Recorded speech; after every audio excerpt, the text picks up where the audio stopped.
Cyclops, aka Scott Summers, is not only one of the original X-Men, but also one of Marvel's most prominent characters. Whether you love him or hate him, Cyclops is a staple in the X-Men's history, typically acting as the leader of Charles Xavier's group of mutant heroes. So today we're taking a closer look at Scott and counting down our top 10 Cyclops surprising facts.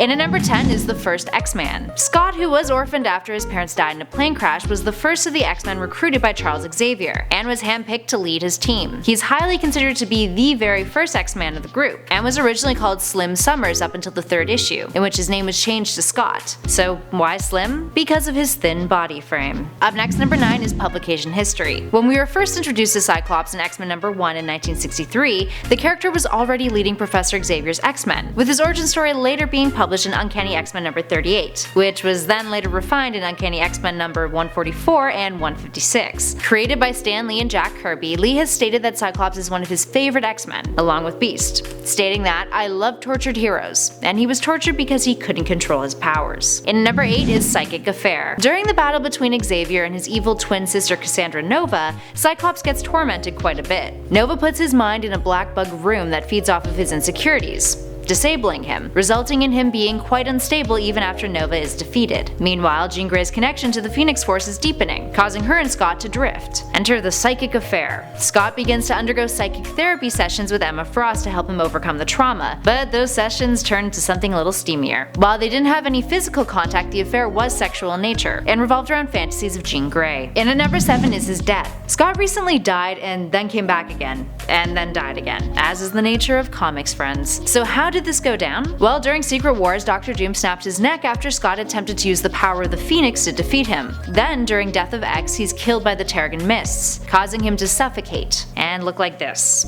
Not pleasant. Emma Frost, having witnessed the terrible death, kept his death a secret, and used a telepathic projection of him instead. This projection was the mastermind of a plot to render the Terrigen Clouds harmless, which worked, ultimately changing the public's perspective of him from a terrorist to a hero. The projection was later killed by Black Bolt though, and only Emma and Havoc knew the truth about his death, but it was later exposed by a young version of Scott in Inhumans vs. X-Men number 6. Speaking of Havoc, up next number 6 are his brothers. Scott has 2 brothers, both of which are mutants who have energy-based powers, and who all have their own signature energy color. The first, more popular one is Alex, aka Havoc. Havoc can project and absorb energy from almost any part of his body, and his color is blue. The second is Gabriel, aka Vulcan. His powers are energy absorption and manipulation, and are stronger than both of his brothers. What's his color? Yellow. To complicate things, the trio of brothers react differently to one another's powers, with Gabriel being immune to both of his brothers, Scott and Alex being immune to one another, and Alex immune to Gabriel, but Scott is not immune to Gabriel. You follow me?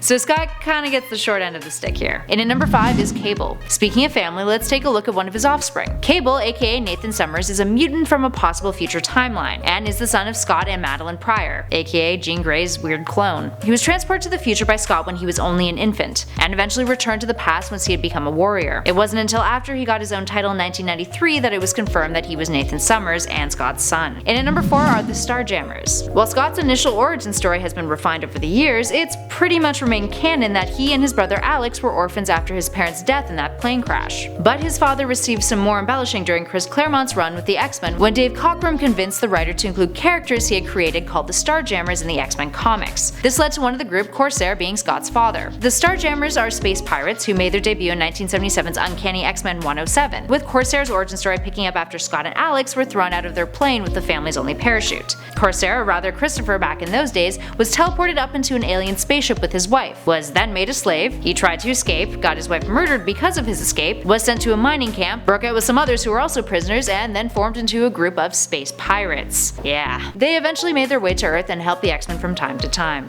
And at number 3 is spatial awareness. One of the abilities that Cyclops possesses is an uncanny spatial awareness, in which his ability to observe the geometry of objects that are around him has a detailed precision. He's able to calculate the trajectory of his optic blast prior to shooting, allowing him to be exact with his target. While this ability may not be foolproof, he's shown on many occasions it can be effective, including predicting the position of both Quicksilver and Northstar on separate occasions, in Uncanny X-Men 45 and Uncanny X-Men 121, while the two were moving at superhuman speeds, accurately hitting them with his blasts. And at number 2 is Depowered. During Joss Whedon's run on the Astonishing X-Men that began in 2004, Cyclops lost his powers entirely. Many fans had mixed feelings about this, which occurred after a psychic intervention by Emma Frost in which Cyclops faced his self-inflicted traumatic past. Whedon stated in an interview with Wizard magazine that, I quote, "With no powers, he's going to be the best that he's ever been." Whedon went on to say, I quote, "He was defined by Jean so much, and I just think that this guy is so interesting in his struggle against mediocrity." The arc resulted in a more confident and outspoken Cyclops, which would later influence his actions in later stories, especially after the birth of Hope Summers, in which he began to become increasingly unstable with his own self. And finally, in our number 1 spot is the good or evil debate. Despite Scott starting off as the archetypal all-American hero, his character has come into question in recent years, concerning his moral ambiguity and whether he's good or evil. While the lead up to this question contains a long journey through several story arcs that we don't have time to talk about today, we'll try to summarize this as best as we can. The breaking point was during the Avengers vs. X-Men arc. Scott, under the influence of the Phoenix Force, decides he's going to play God, and Charles Xavier isn't down with this. The two end up fighting, and Scott kills him. Both characters within the Marvel Universe and fans were divided as to whether or not this was the right thing to do. Alright, there we have it, friends. How do you feel about Cyclops? Let us know whether or not you hate him, love him, or don't really care about him in those comments below. And if you guys dug this video, please show some love and hit those like and subscribe buttons. And don't forget to check out some of our other nerdy videos on our channel, like the ones in our most popular videos playlist. In the meantime, thanks for watching. I've been Kelly Pally, and this is Top 10 Nerd. I'll catch you all in the next one.